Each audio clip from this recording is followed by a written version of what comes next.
విషయాలలో బీజేపీకి సమాధానం చెప్పడానికి ఏమీ లేదు కాబట్టి ఈరోజు ఈ అరెస్టులు ఈ అవినీతికి వ్యతిరేకంగా మేము ఏదో చర్యలు తీసుకుంటున్నాం అన్నట్టుగా నాటకాలు ఆడుతున్నారు.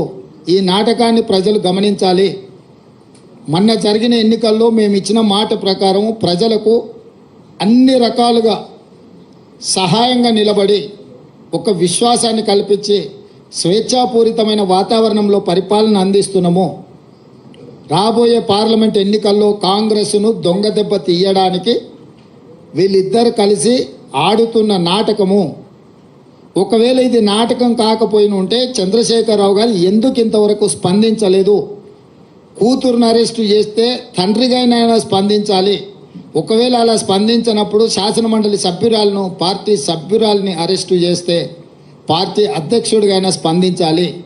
రెండు విషయాలలో వారు స్పందించలేదు, పత్రికా ప్రకటన విడుదల కూడా చెయ్యలేదు అని అంటే నిన్న మోడీ గారు వచ్చిన వారు కూడా ఈ విషయాన్ని ఎక్కడ ప్రస్తావించలేదు.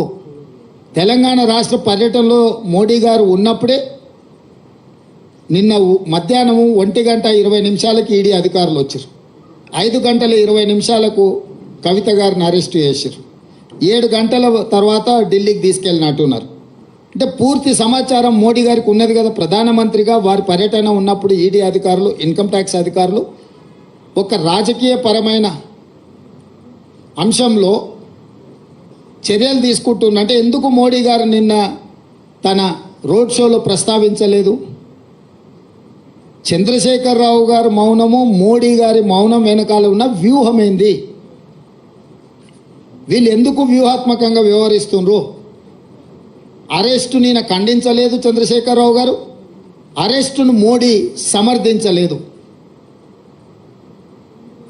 అంటే దీని వెనకాల కాంగ్రెస్ను దొంగ దెబ్బతీయాలనే ఎత్తుగడ ఉంది. తెలంగాణ సమాజం అంతా దీన్ని గమనించాల్సిందిగా కాంగ్రెస్ పార్టీ విజ్ఞప్తి చేస్తుంది.